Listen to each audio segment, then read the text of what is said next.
Hey guys, how's it going? Isabella here from Aquazone Aquarium Services and Ponds, and today we're going to talk about bug infestation. More precisely, mealy bugs. Those are little aphids that colonize your aquaponic or houseplants.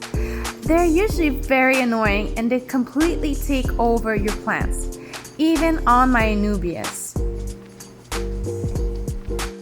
So here's my aquaponic setup where I have all my plants that filter my water, and it's been several times that I try to eradicate these aphids, those little white worms that just glue themselves onto the leaves. I hope you can see well. I'll try to come closer.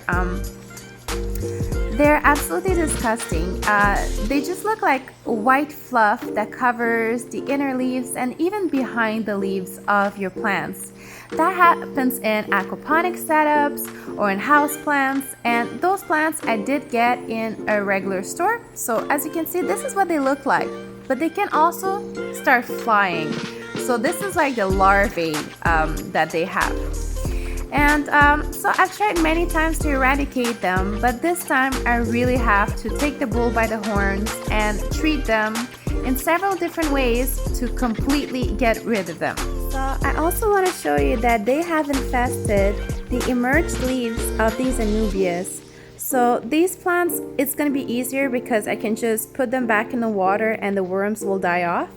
But as for the aquaponic plants, they really have to be treated separately.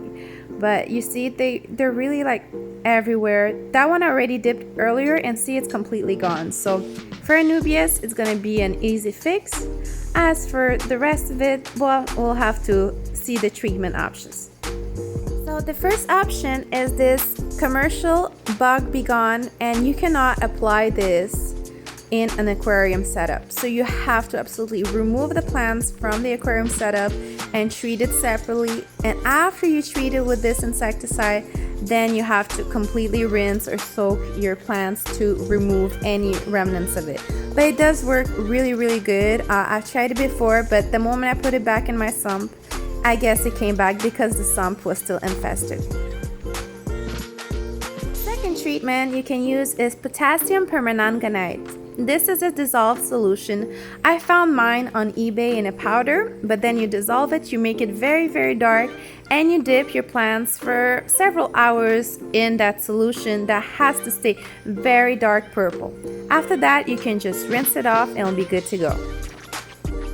Lastly, this treatment is coppermine. I used it in reef before, but copper can be used against all invertebrates and insects. It cannot be used in your aquarium, especially if you do have like shrimps or snails or plan to ever have some. So treat them into part, again in a bucket, just soak them in there for several hours. So I decided to completely remove all my plants and clean out my aquaponic sump. As a matter of fact, I'm gonna completely dismount it and reuse it in a different setup. And for the plants, I will put them in several of these solutions in the tub for many hours to soak. And afterwards, don't forget to rinse off your plants and remove all the toxicity. You can even like soak them a little bit just to make sure all the toxic products you have used on these plants have been completely removed. So today I'm going to completely redo my filtration on this aquarium. I no longer trusted the sump because I'm sure there was still some aphids in the sump and I cannot treat it with products because it's biomedium. So I decided to make on the gravel filtration like in all my other tanks, and all the plants that were inside the aquariums are currently in buckets to keep them nice and moist. Oh my god, I don't like that word. But anyways, so this is what the tank looked like halfway through.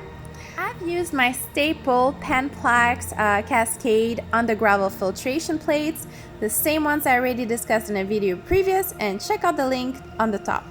This is what it looks like about an hour or two after I redid everything. It had some time to clear up, but it did take some time also to install them.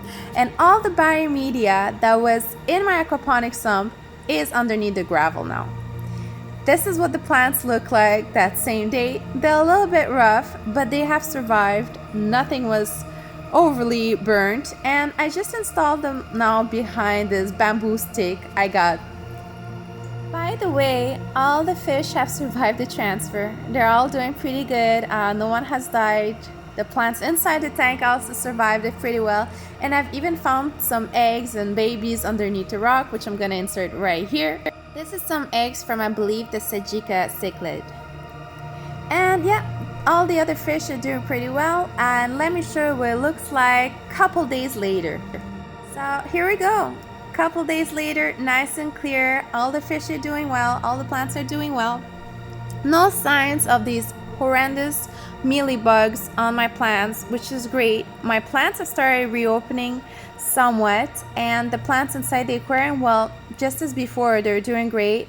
I think they like the extra circulation underneath the plates of the underground filter, but let me show you first the plants themselves.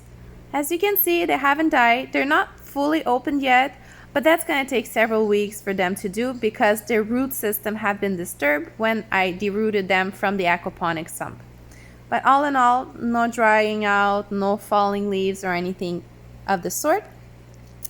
And let's see the other ones. The other ones are still here. It's all the plants I basically had in the sump that went here.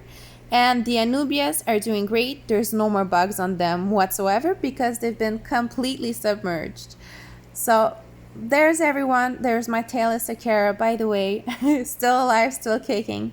And yeah, like everything's amazing. I really like this type of filtration because it really uses your sand as biomedia.